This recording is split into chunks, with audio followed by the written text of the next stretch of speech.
Jason Guyman here, King of Pressure Washing. And tonight I got a special guest on that's going to talk all about how to get more money on jobs, how to close more pressure washing jobs is kind of what I'm going after. But before we get there, some people may have already seen him. It was at my class last time.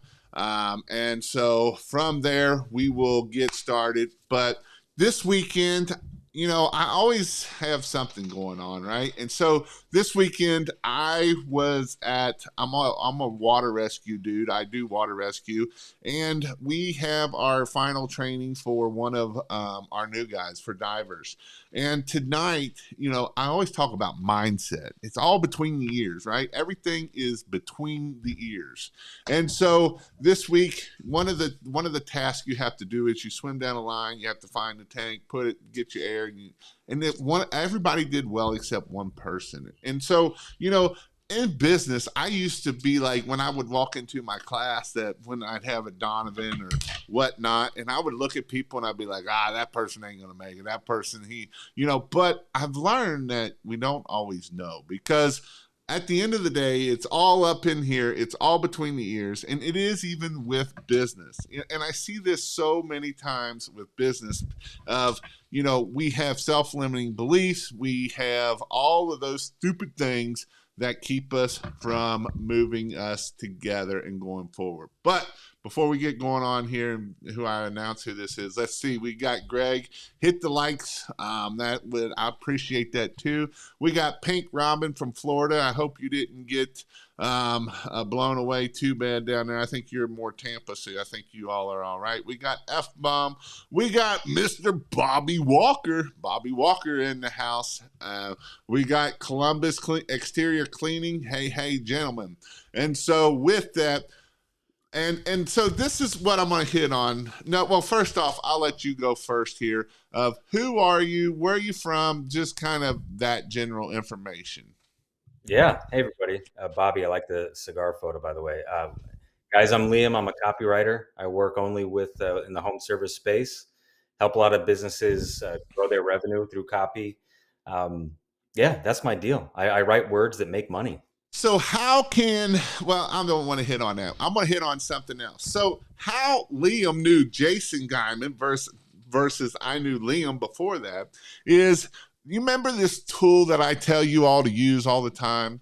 And can anybody tell me what tool that I always tell people to use to get commercial work? Can anybody put in the comments what tool, what social media place do I tell you to use to get commercial work? And guess what, guys? It's not just getting commercial work. You can meet crazy people like Liam over here, or he can meet crazy people like me through this here. And so how this worked is Liam talked to his good friend. Yes, LinkedIn, you are correct. LinkedIn.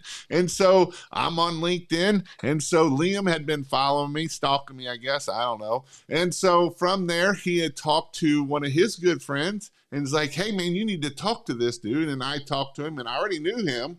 And so we went to BBB, and Liam is in BBB also. And guess what? We met. He knew a lot about me because I'm on LinkedIn, and LinkedIn is an awesome tool, not just for getting commercial business, but to meet other people, meet other business owners. And so these are some things that we can do by doing this stuff, by following and doing this.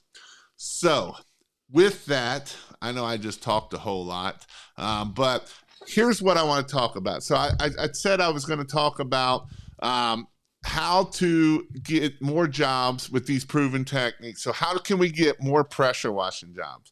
Well, one of the things we can do to get more pressure washing is through our copy and through our words, right? Not just our spoken words, but our written words. Now, Jason has sucked for years and years about written words. That's just not my stronghold.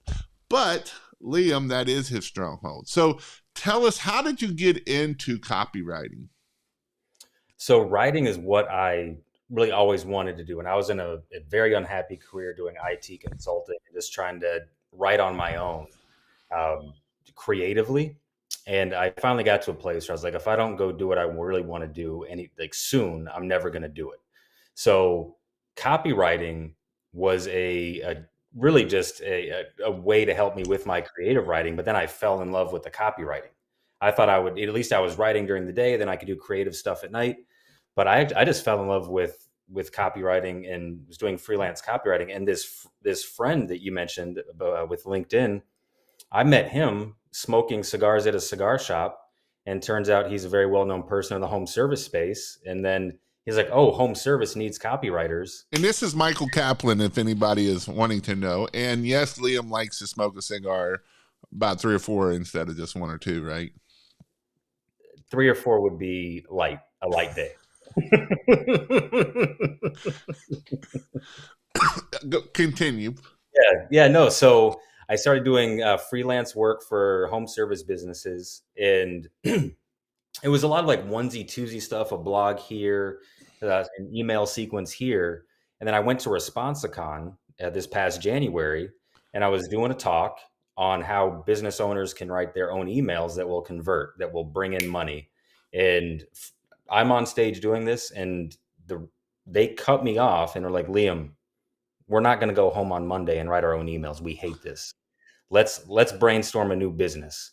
And so they actually took over and educated me a little bit more on the home service business, and that got the ball rolling on this different kind of model for serving home service businesses. Excuse me. And so with this, so we know that with copy and what it can do for us can change our business, right? And it can get us more jobs.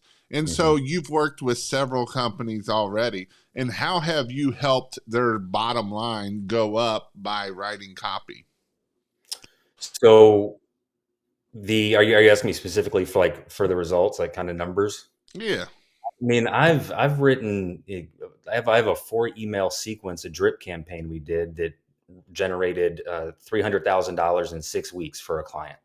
Um, and a lot of this like results driven copy is coming from the emails. I've got all kinds of case studies around that, but I've also done a lot with helping like overall messaging for the company itself, so that they're getting the customer to have the warm and fuzzies. They're getting into the psychology of the customer that's coming to their website and hooking them, getting them to stay, and then ultimately turning them into a buyer. You mean, wait a minute, hold on. You mean we got to do our copy so that we are working on their emotions and not just I'm the best pressure washer out there? Who knew, right? Who knew? People buy. And wait, what was that other big word? The psychology. Why are we working on that? I thought we're just pressure washers that we don't need to worry about that stuff. Yeah, I know. The nature of the beast is you're going to be dealing with human psychology and emotion, whether you like it or not. So you might as well uh, kind of take that on and have copy that's going to work to your benefit, because their psychology is coming into play, their emotions coming into play. So you really can't ignore it if you want your copy to work for you and make some money for you. So let's start at the first place of our website. So what you're telling me is that if I don't have my face on there, it's probably not going to be good, or if I don't show myself at all, or is that going to help me by showing who I am?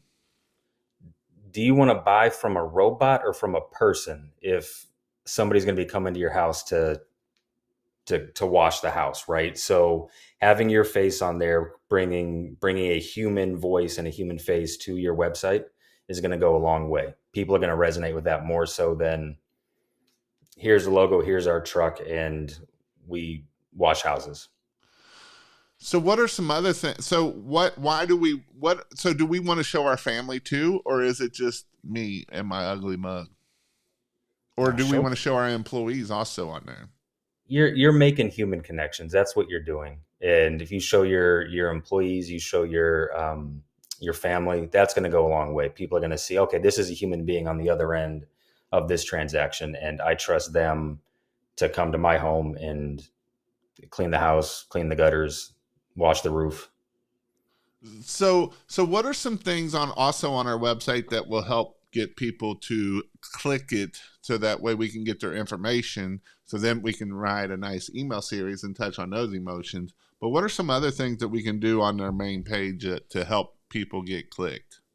Now, I would focus on what the value you're bringing to the customer, not just what you do, but what's important to them, and like have your messaging reflect that. What do you And mean by that? so let's say you I'm so just a pressure washer. I'm doing house washing and roof cleaning. What I mean, that's what I do. That's isn't that all I need to put on there? point out to them that there are people like the $99 guy out there, and you're not one of them, and what the risks are with the $99 guy. That you don't. It's a very unregulated industry, and don't overwhelm them with all the technical bureaucratic information, but touch on the emotional components of that. Like, do you want to spend $99, have a guy come mess up your garage door because he's got the zebra stripes on there, or do you want to hire me? And by the way, we've got all the stuff in place to make sure that doesn't happen. And if there is a problem, we're going to cover it because we're insured. So I lost my train of thought. Does that answer your question though, Yeah. Jason? So you was talking about that. So do I need to put on there that I have an 8 gallon minute machine and I have all this equipment that I've paid $20,000 for, or does that not matter so much? I'm a knucklehead when it comes to this stuff, and I'm a good case study in the sense that doesn't resonate with me. What's going to resonate with me is, do I like you? Do I trust you? Do I respect you? And if you can talk about the benefits of, you know, soft washing versus pressure washing the roof and why that's important. What do I need to know about that? Right? I need to know that if you pressure wash the roof, that's gonna ruin the roof, right? Versus soft washing. Um, yeah. So we got this crazy Canadian on here. Liam helped me Liam has my stamp of approval. I had lunch with him in Phoenix and got him to know him on a personal level. He helped me with my response to bid videos and follow up emails. Manny. Um, Thank you, Manny. Good. Glad you're here, man. By the way, speaking of cigars, I've got a photo of Manny smoking a cigar. We had a cigar after lunch. So he bought me lunch, I bought him a cigar. Thanks, Manny. so, and here's the thing, Manny is one, he was on a couple weeks ago, right? And he was one that it wasn't an easy setup for him. He has to turn everything into French because he's on that side of it. So he not only had to take what Liam had to say, but then he had to turn it and make it sound good in French. And so, the thing that I love about Manny, I give him a lot of crap a lot of times, but I do love Manny. And, the thing about Manny is he came to response a bit and he took action. And that's something that is huge. And so, I see a lot of times we worry about what we put on our thing versus sometimes we just got to throw mud on the wall and see what happens, right? And even writing copy, are you going to be able to get it right the very first time? Or is this something that we need to try and test and try to get processes set in place so that we can help get people to start clicking through?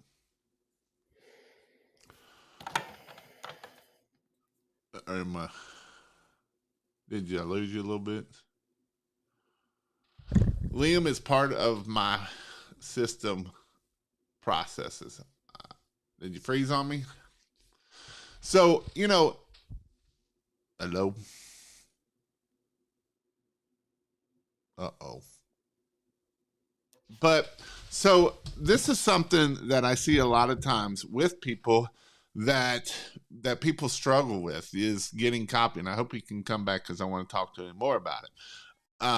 But these are things that we have to look at and we have to be able to make things happen. So I lost him. But I don't even know what my question was to you, but these are definitely things that, oh, I know what it was. Is this something that we can write the copy the first time and get it right? Or is this stuff that we need to test a little bit to see if that's working or do we need to tweak it a little bit more? Yeah, good question. Sorry about that, by the way. No, test it. Don't wait for perfect. Put stuff out there, see what's getting responses, see what works, and then tweak it. You're not going to get it perfect. I mean, honestly, I'm a professional copywriter, and I send stuff, and then a week later I look at it, and I go and tweak it, or I'd make an adjustment. So you're gonna get much farther by releasing imperfect copy and then adjusting as you go. This is a question here. This is where having keywords to describe your business in less words versus long paragraphs. What's your thought about that? Don't bore customers, show them value in keywords that point customers directly to your business.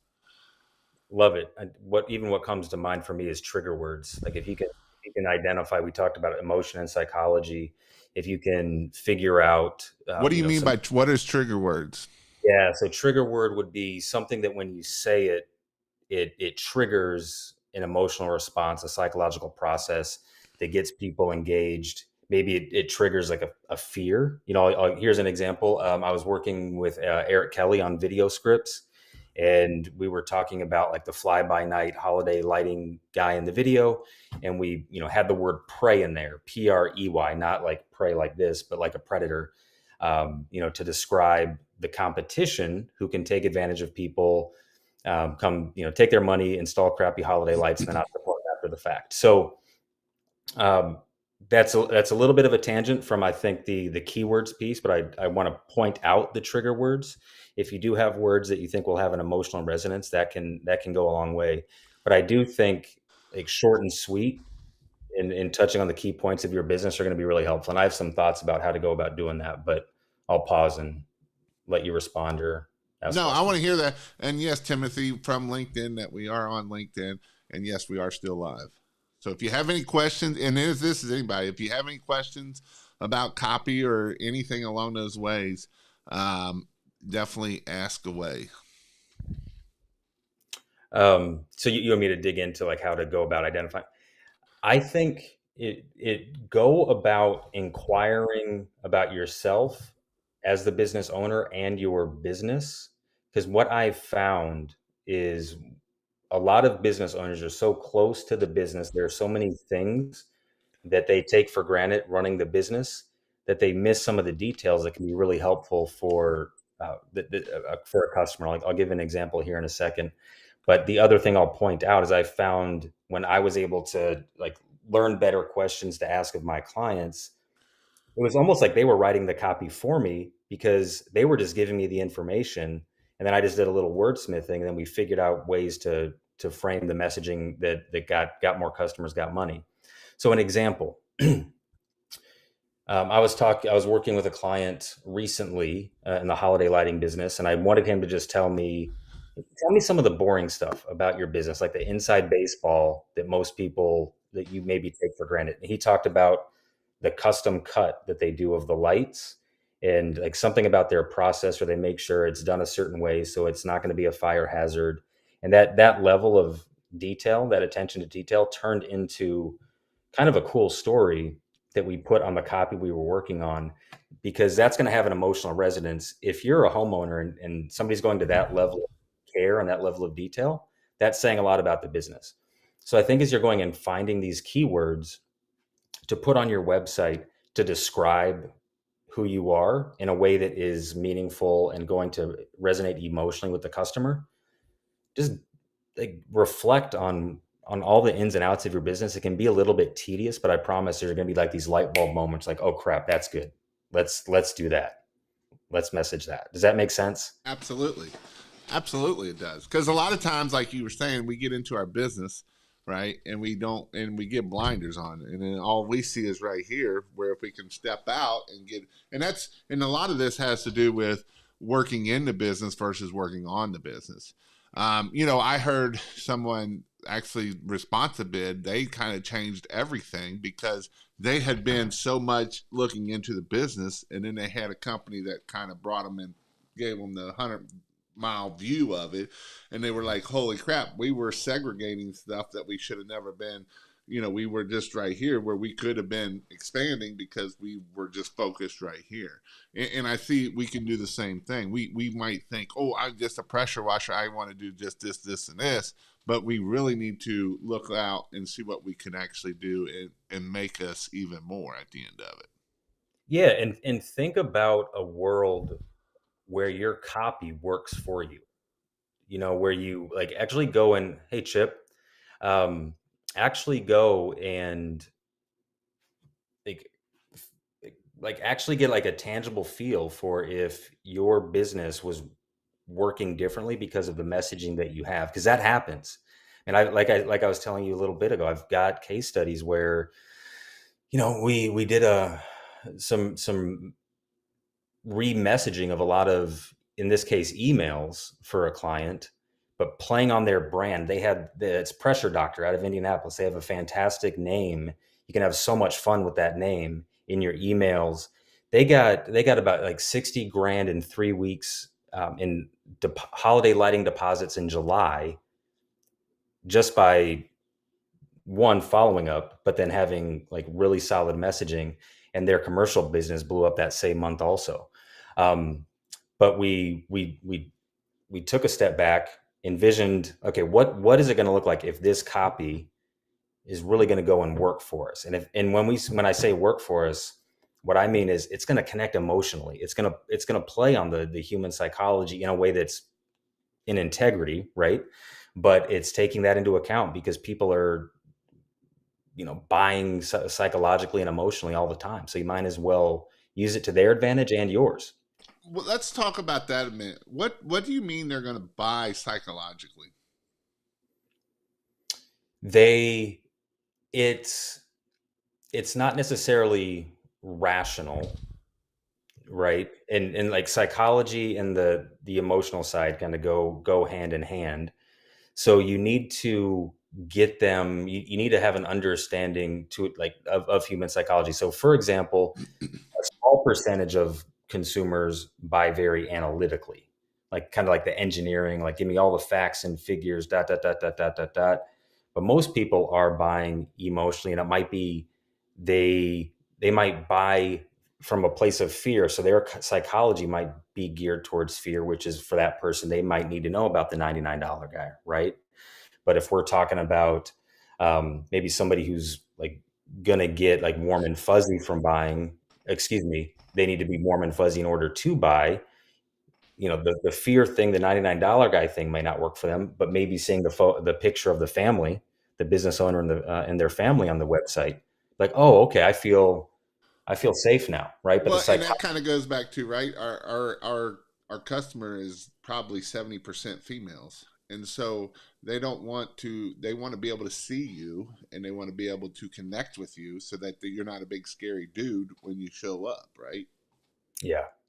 I had so Jason, I'm anticipating you're going to bust my balls here in a second, but I'm in North Carolina right now visiting my family, and I've got a buddy who's in North Carolina. He runs a power washing business, and he came to my parents' house to give him a quote. He's not a writer, but he's a fantastic salesperson. You just want to be around him, right? And he insisted that I just be there for when he did the quote with my parents, and I'm part of the whole conversation. And I could kind of see him in action, make sure he treated my parents right, right? And the way he made my parents feel, is really what got them to buy. Now, I'm going to connect this to writing in a second. I know we're talking about like an in-person conversation, but he connected with them emotionally. He gave them information that was really helpful to them, right? Not stuff. Yeah. Touche, touche. Um, but he gave them stuff that mattered to them. He didn't talk about the PSIs or whatever other technical detail, but what he did talk about was, oh, well, this is how we protect your plant. Oh, by the way, we cover up the keyholes and the electrical outlets on the outside of the door. And and and by the way, I'm fully aware of like the total bias telling a story about my parents right now, because FYI. But that went a long way, and he made them feel good. He gave them information that was important for them, and he built that trust, right? Now, this same guy, he'll tell you he can't do that with the written word, right? But what we want to do is have our written word, whether it's website, emails, Facebook, what have you, accomplish that same thing, right? And so I come back to, okay, you're a business owner, maybe you're not great at the written word. I forget, forgive me, I forget who mentioned the keywords thing and keeping it short and sweet. But if you go and inquire, reflect on your business, zoom out a little bit, How do you handle the sales calls? In person on the phone. That can be great material for what you want to put on your written messaging. What are some of these details? Do you do certain things to protect the landscape? Do you do certain things to, cover the keyhole or whatever those things are?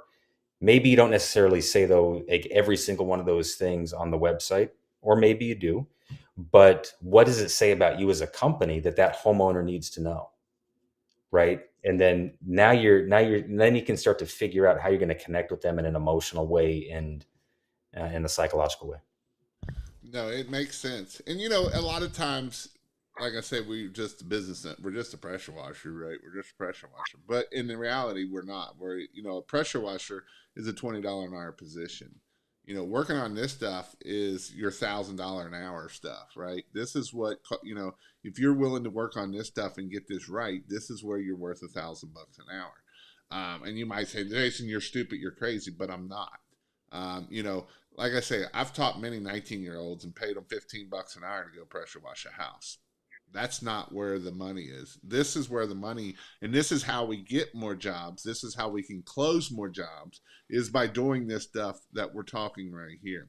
And I know a lot of times it can get boring and it's not fun and it's not sexy and it's not all about this equipment and ooh, look at this 8 gallon a minute. Because at the end of the day, that 8 gallon a minute don't make you no money if we can't figure out how to get more sales, how to get more people to click on our stuff, how to get more people to buy our stuff. And this is why it is important that we know our copy. We talk about psychology. It's not just the psychology of emotion of doing this, but the psychology of why we do packages and why we do all these other things is because there's a reason why we do this for.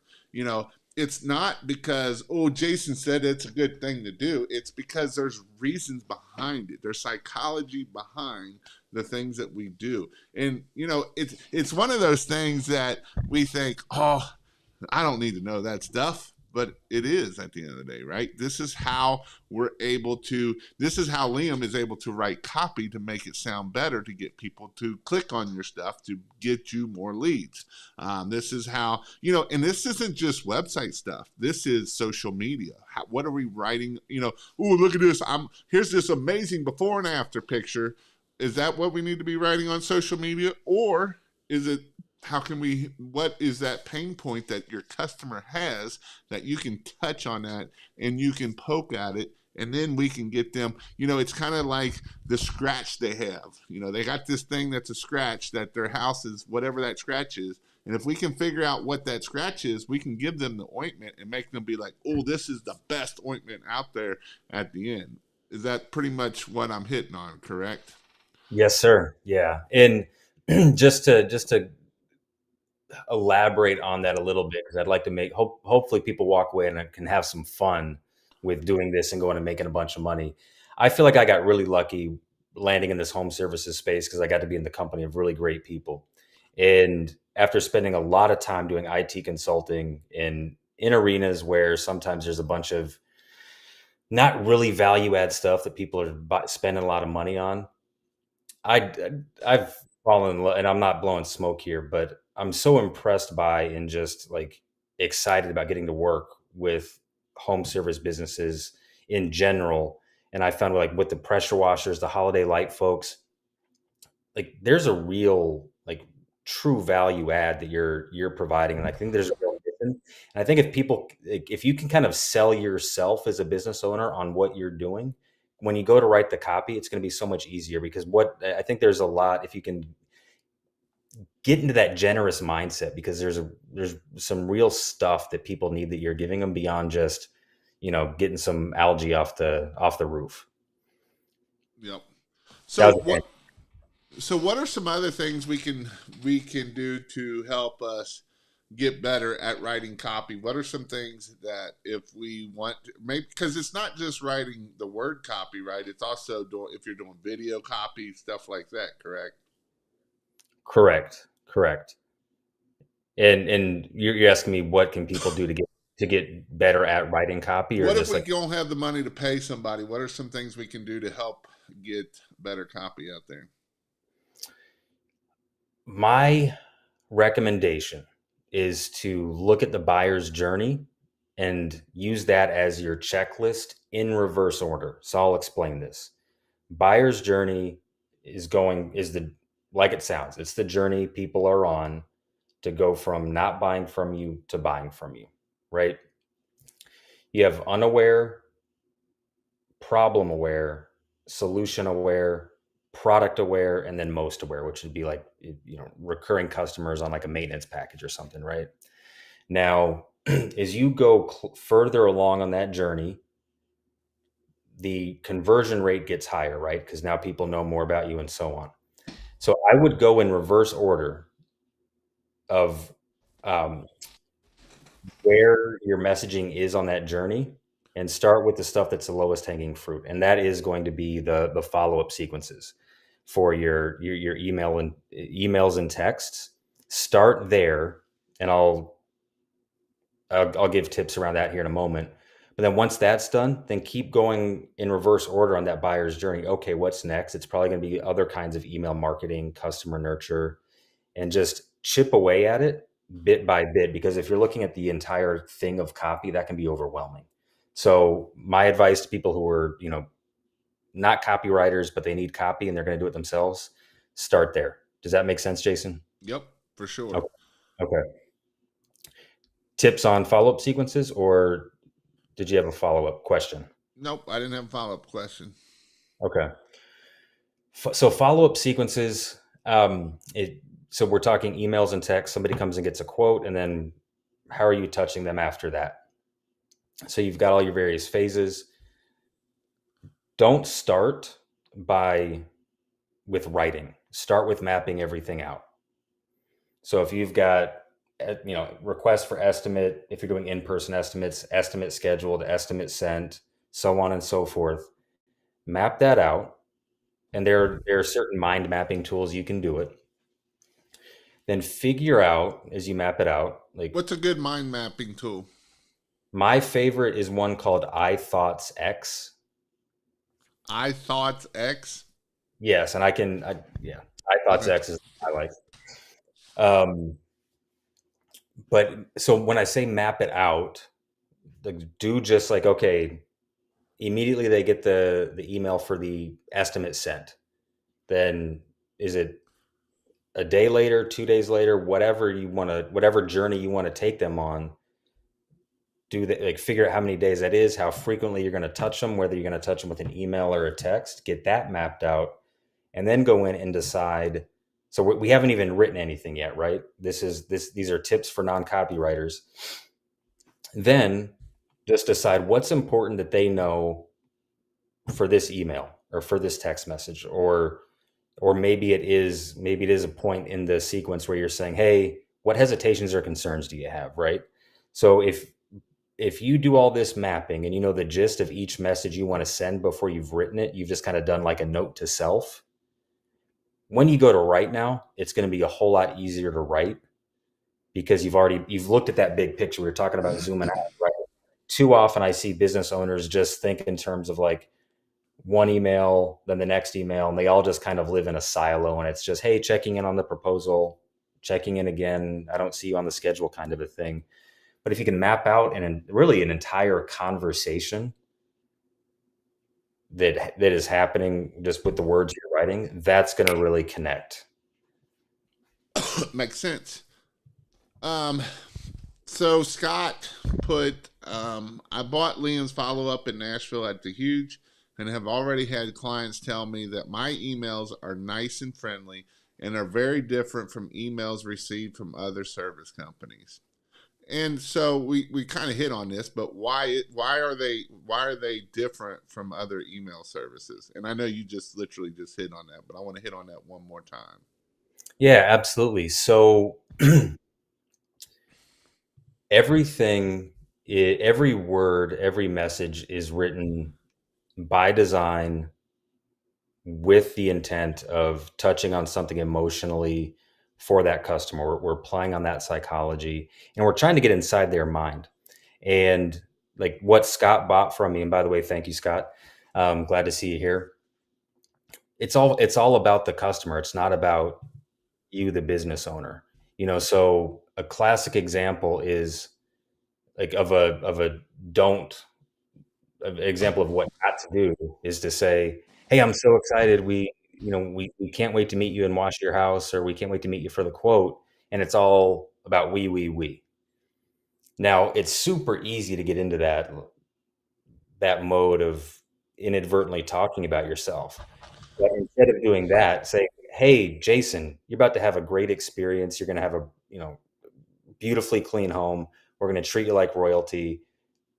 And here we go."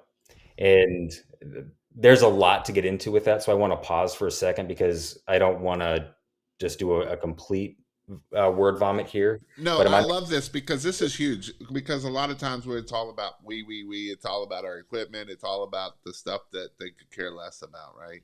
And at the end of the day, our buyer's journey, most of the time, if this is why I like putting females on the phone, because most of the time when they're talking to these other females, they get talking about their kids and they get talking about their schools, they get talking about completely other things, and they sell way more jobs because they're not telling about, oh, look at this 8 gallon a minute pressure washer that we caught in this equipment that we're going to use this solution, and this solution is da da da da da, right? Because it's not about that at the end of the day. It's about building that relationship. Whether we're doing it online, whether we're doing it, this person here asked the question, what tips would you recommend for door knocking, especially for a new business, right? These are things that we're not talking about. Yes, we're talking about the itch a little bit, but if they want to go down a different road, we're going to allow them, correct? If they want to go down a different road, like on the phone, right? You're talking like they want to talk about family versus, yeah, absolutely, yeah, because that's what's going to clearly get them to connect and feel warm and fuzzy about you. So certainly, Maybe they like UK or they like UNC, and I don't know why they'd like that, but maybe they like a sports team, and they have a shirt on that says whatever sports team that is, or surely not the Bengals because they suck, but anybody else, stuff like along those lines that we can start talking about and have that thing in common. yeah, you want them to feel like they know you. You want them to like you, to respect you, and ultimately to trust you, so they'll buy from you. Yep. What are some tips would you recommend for door knocking? Oh man, I've never gotten that question. I've not helped anybody with door knocking. Um, so I'm looking for you to kind of assist me here, Jason. But I would like similar, right? It's still the psychology and the emotional components come into play.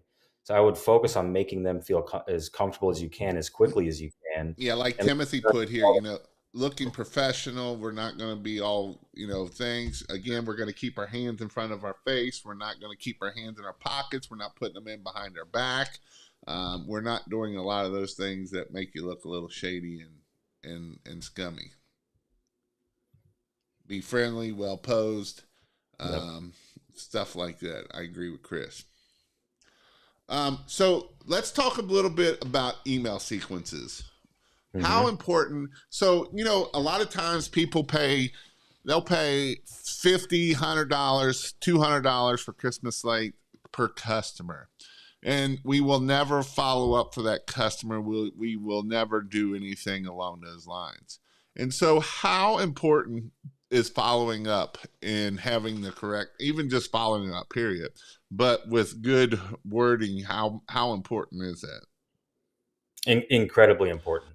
I mean, it's the lowest hanging fruit in your business when it comes to messaging. That is where the messaging can go to work for you and make a lot of money for you. So it's a cliche, but the leaving money on the table, you're doing it if you don't have solid follow-up sequences in place. Because that's people have told you, "Hey, I've got a problem. Looks like you can solve it. I'm going to buy from somebody," and then you don't follow up. So you are sending a message, and that message is, "I'm just going to ignore you. I don't care." Now, we all know that it's because you're busy and so on and so forth, but they don't know that, right? So you've lost a big opportunity by just not following up, because they're going to hire somebody. So you need to have the follow-up sequences dialed in. That would be my big urgent thing for this audience, is if you don't have solid follow-up sequences in place, get that figured out, because you can really change your business that way. I read a thing last week because in my membership, I was talking about follow ups on Monday Night Marketing. And tomorrow night, we're going to talk about follow ups too. But we're going to talk about it with Liam because Liam's way smarter than I am about follow ups. But they say that most people buy on the fifth or sixth time of touching them. And so if we never, and it's like 89% people quit after number one. So they don't even follow up. 89% of the people will quit after 80. It's something crazy high that they don't even follow up. But most people don't buy until we are at fifth to eighth touch. It's the fifth or eighth touch is when people start buying. And so people don't even do it. And so this is one reason why it's important. Now, what we say, and what are some ways that we can follow up? Should we just like email, or what other ways should we be following up with them? Written word, email and text for sure. You can also do voicemail bombs, phone, like get them on the phone if you can. Don't know how you're staffed, right? But I would use like all the arrows in the quiver that you can to stay on top of them. And the thing too, one thing I've noticed, Jason, with a lot of the clients I've worked with is there's a fear of, oh, I don't want to bother them, and they think if they don't get the yes after the first email or the first follow up, that's a no. But people are busy, people forget, people, like whatever, right? And that's a big part of why you like the fifth or the sixth touch before they do that. So I would don't be afraid of bothering people. If you're bothering them, they'll throw your email in spam. You're not gonna like nothing bad's gonna happen. Only good can really come from the follow-ups. Yep. Maddie Lindy put, so I follow up with phone call the next day if the estimate was sent late. Then I send a text by the end of the week as I say, hi, seeing you. If you have any questions, how far from there do you keep following up, and what's the best approach? Really good question, Liddy. Strike while the iron's hot. So I would say that first week and a half, you're probably following up 5 or 6 times, like over email and text, not even including phone call. And like what I recommend is going on the estimate sent, going 90 days total. Now you step on the gas, let off the gas at certain points during that 90 days. So it's not like 90 consecutive days of a follow up. You kind of, we can get into messaging in a second, but you kind of want to give them a little bit of space, acknowledging you're going to give them some space, but don't ghost them. And then at the end of the 90 days, instead of just not responding or not acknowledging they haven't responded, say, hey, thanks much for giving us a shot at this point. You know, looks like you've gone with someone else, yada, yada, yada. So you're not going to follow up on that estimate, but you're not going to never talk to them again. That's where like your customer nurture comes into play, or your lost leads follow up. If you're just working out of response bid and not using anything to nurture, you can use that decline status and response bid. So there's an element of, okay, we're going to say goodbye to this quote, but we're not saying goodbye to that customer. Absolutely. Yeah. Yeah. And so I followed up in my business. I followed up with the phone calls and everything. I followed up 7 times in 14 days. I was hammering, I want you to tell me go pound salt. Because I know that what they tell me is it takes 5 to 8 touches to get someone to close. So if you only give out 2 or 3 touches, then you're never going to get that job closed, because at that point you're going to be too late. And so that's why we want to hammer down when we're doing this. Following up will change the game. We sold a commercial job after we followed up once a month for a year. This is not something one and done and we'd be done. And this was probably a big job knowing Chris. This wasn't a little $500 job. This was probably a $5,000, $10,000 job, maybe more, maybe less, but it was probably a big job by following up for a whole year, right? And that's why we have to keep following up. And yes, on this one here, I have a client list of over 200, and I'm embarrassed to say I've never emailed them. You think there is some potential, and absolutely there's some potential. You can do a text bomb, you can do a or a text blast, you can do an emails. What I would say is I wouldn't do them all at one time, because your phone might blow up way more than you want it to be blowing up. So For sure. how soon should I follow up with Christmas lights? I mean, I would follow up immediately. Like the quote is sent, or they request the quote, whatever your process is. I mean, in person or online or what have you.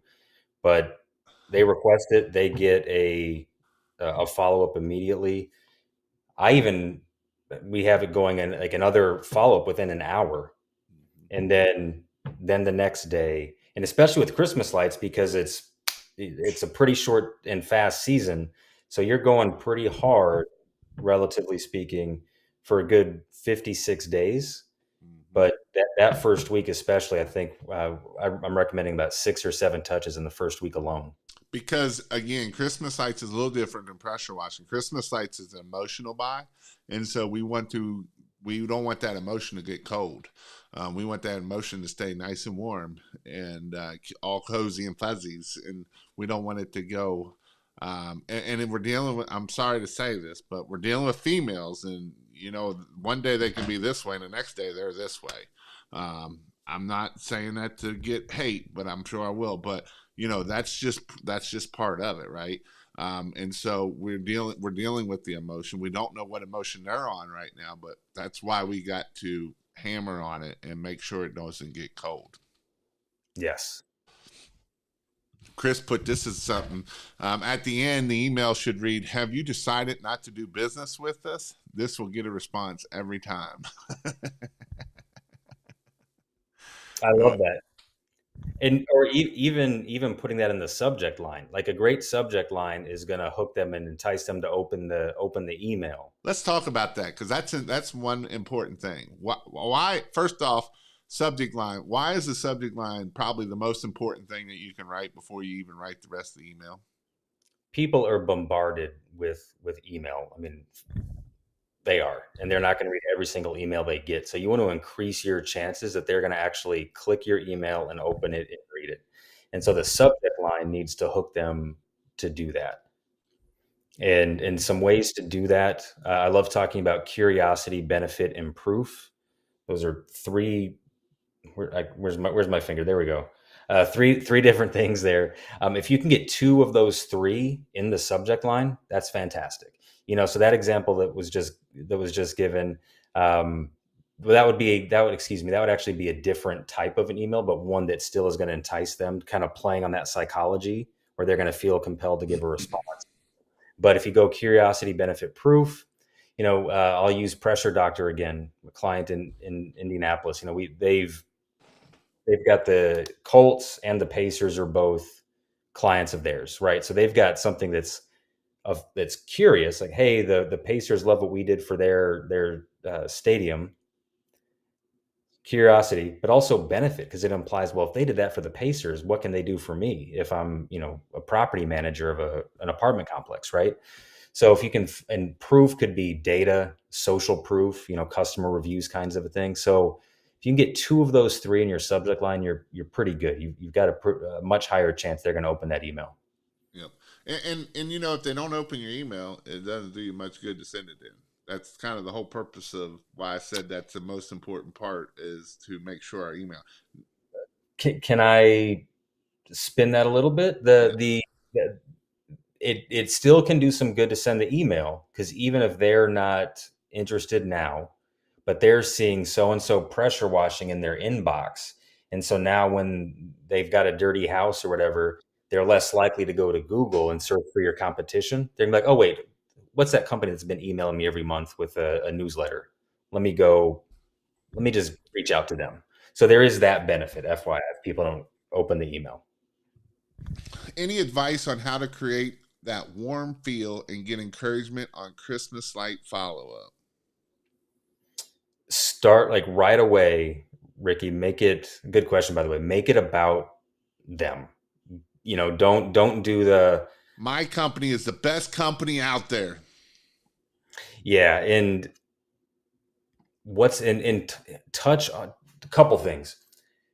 One, we're generally going to be touching on the benefits of hiring you, right? But we also want to set them up right away so that you're kind of telling a story or having a conversation with them the whole way through. And we're thinking ahead as we message. Excuse me, I got off track. We're starting with getting them warm and fuzzy right away, talking about the benefits, but kind of letting them know we're going to be following up with more information that's going to be really helpful so that they're teed up for you to see the emails and the texts from you, Ricky, as you go along. Um, and I can, Jason, I've actually got an example, like a do not email and a do email. Would that be helpful? Would Maybe I don't that? know how we can share though. Oh no, okay. Come I've got on a. tomorrow night. We'll Tomorrow do that. night, if you're not on King of Pressure Washing, we're going to go in detail on this on tomorrow night at 9 o'clock at Marketing Monday. So if you want to go join Marketing Monday, you go kingofpressurewash.com, and you can join, or you can do yeah, just kingofpressurewash.com, and you can join it there. Um, Okay. I had a question here that, let's see, Pink. Jason said women are more emotional stable than men. Bravo, Jason. Lindy put, I got to watch Lindy. She probably kicked me in the butt. Does emails, text, or phone calls, which have you found has the greatest impact when clients answer goes stale?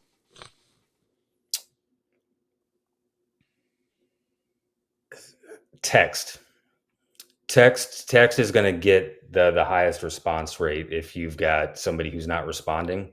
Text will be the best way to go about doing that. If you're looking for just one of those three, I would say do all three. But if you're going to do one, do text. Let's talk about that a little bit. Why is it? How often should we be texting somebody? It. I think I come back to like, what have you mapped out? Like, what's that journey you're giving them on your follow ups, and how does it all work together, right? So if you're just doing texting as your follow up, I would follow the same structure of like early on, strike when it's hot. If I said five or six touches in a week, if you're just doing text, make it 5 or 6 texts in a week. But if you're doing emails and texts, like just think about how it all works congruently. It might be a text now, an email in 2 hours, another text tomorrow, and then another email 3 days from now. But if you're thinking about that overall conversation you're giving them, you already know I want to say this via text right now. In an hour, I'm going to say this via email. Tomorrow, I'm going to send a text that says this, and then my email in 2 or 3 days from now is going to say this. But so I wouldn't. That Yeah, that's my answer. It's really going to be what overall journey you want to be giving them. That's going to get entice them to buy based on all the other tools you're using in the arsenal. All right, Liam. What if I suck at writing? Do you have a solution for me? Oh gosh, Jason, thanks so much for asking. It turns out I do. So I've got follow ups pre-written. They've been proven to make money. I've got a package for both the pressure washing, window cleaning, all exterior cleaning folks, and then a solution for the holiday lighting that just launched this weekend, in fact. So if you are buying into the urgency of getting your follow-ups in place, which get them in place even if you don't buy from me, do that. But if you don't want to write it, you just want it to set it, forget it, and then make a bunch of money from it, you can go to shinysherpa.com. That will take you to the package for the pressure washers and window cleaners.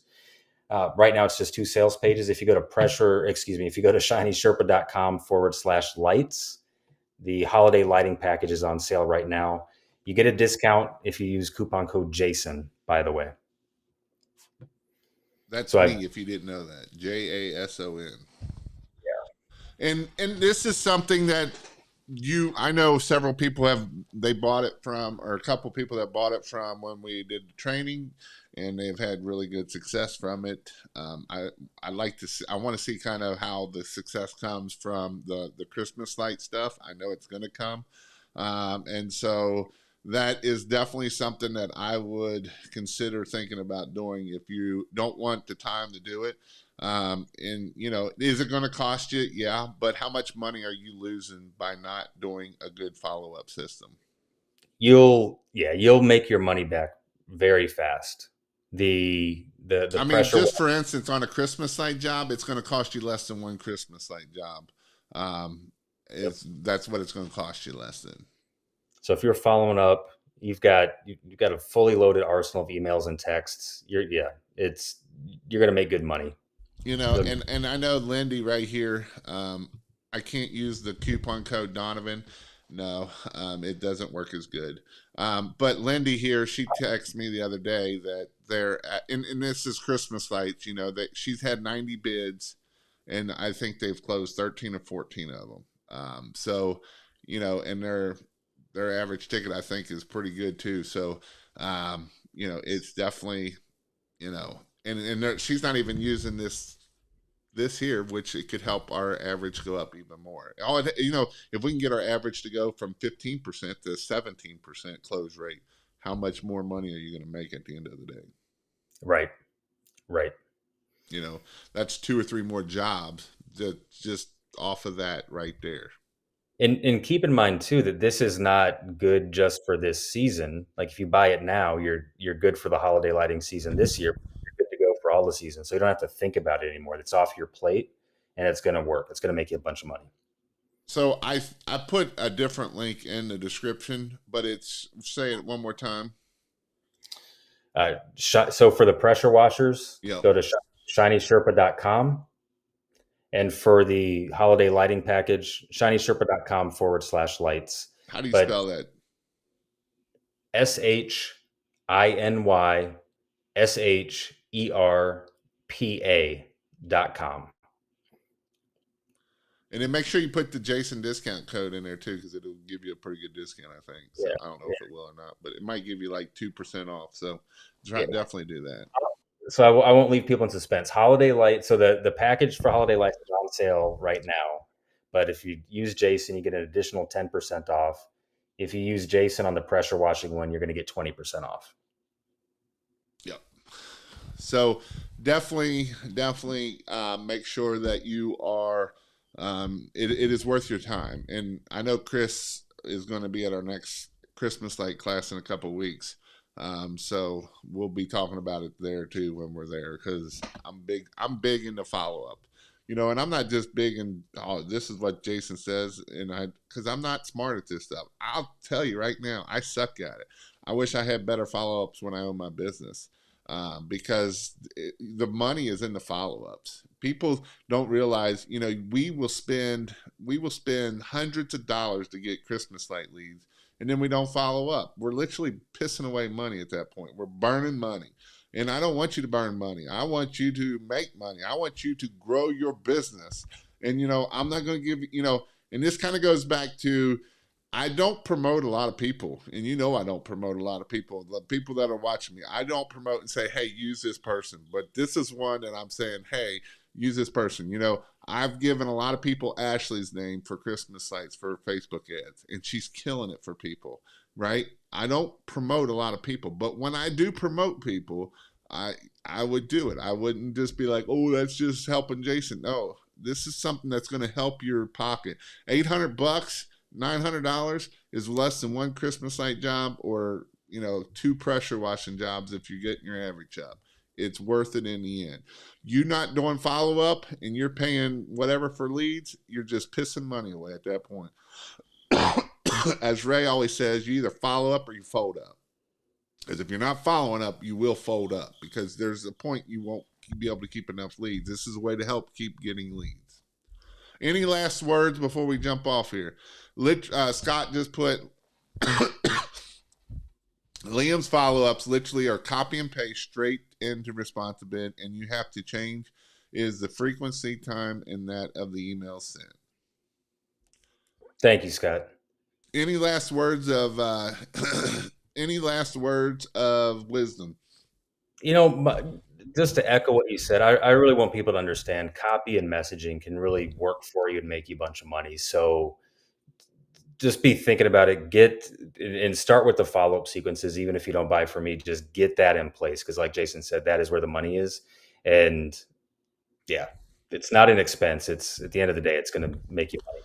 And then one last question is, what I like to ask in this one here. Um, I'm gonna ask two questions. What book do you like to read? What's a good book that has either motivated you or will help people get smarter? Copy specific or just in general? Well, the first one is in general. The second one is any books you recommend for copywriting. I'll answer the copywriting one first since that popped up on the screen, Lee. Check out anything by Dan Kennedy. Dan S. Kennedy is the guru. So check his stuff out for sure. Geek He out on. is the man. And here's the thing about Dan Kennedy. He don't even have internet. The dude don't even have internet. And he's kind of retired now, but he's never used the internet. If you wanted to get a hold of this dude, you had to fax him is the only way you could get a hold of Dan Kennedy. He don't Yeah, have and you don't do Zoom calls with him. They don't do none of that stuff. So Russell Brunson just bought his business and like they still talk to him. I talked to another copywriter. I know I'm don't get me mad, but you'd probably like him too. You probably know he's the dude that does the funnel secrets, Edwards, and okay. I actually got to meet him at when I was down there. I got a picture with him and everything, Oh wow. and so he actually interviews him every week, and they have to do it like on phone, and he's like it's the craziest thing ever. So This is they the do what that's now? that's the magnetic marketing podcast. Magnetic, yes, the Yeah. magnetic marketing podcast, and so they don't have a Zoom call. They literally like it's like the craziest thing ever of how they do it Yeah. because this dude is like he is so freaking smart, but he's like nothing with the internet, different things, and so Yeah. but he is super duper smart. Yeah. Um, the other question about the book, yeah, or the other non-copywriting book, Yep. a book called Average Sucks by Michael Burnoff. I got to see him speak. I read his book this summer, and that went a long, long way. And it's a life book and it's a business book, but he talks a lot about getting outside of your comfort zone, and I think that's a lot of what we're talking about tonight, Jason, with the copy. So I would recommend Average Sucks is a and it's a I read it on like an hour and a half plane ride. So it's a small time commitment, but you're gonna get so much out of it. When does the coupon code expire? The coupon code does not expire. Because I've I got am awesome I and Liam likes me, so that's I'm, something I don't know if that's true or not, but you're awesome. Well, jury's still out if I like you or not yet, Jason. No, I want to take care of Jason's people, so coupon code doesn't expire. so Liam, I haven't got to poke much, but Liam is yes, still lives in his mom and dad's basement right now.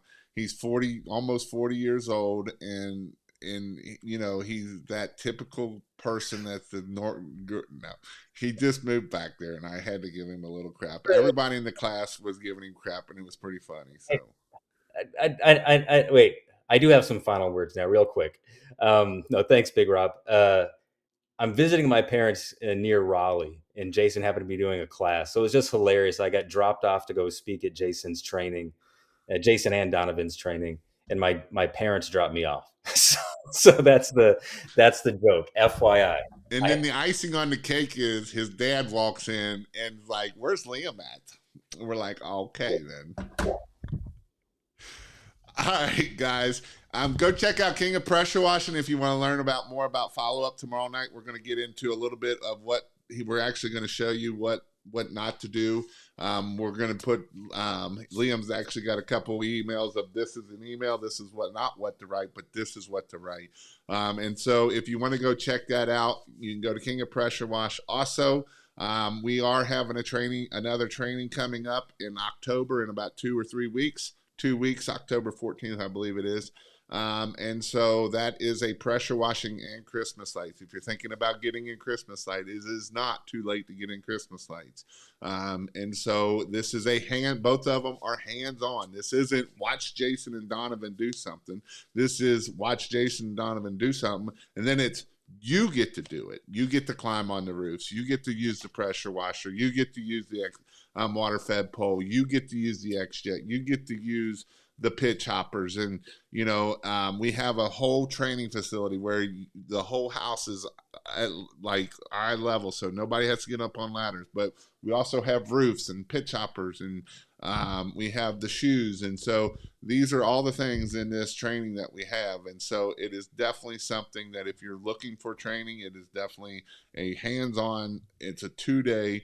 Last time we had Liam come and speak for an hour. This time we're going to have Chris come and talk about sales. Chris should hit 750,000 just in pressure washing alone. And so he is an awesome dude. He's got fire. He knows what he's talking about.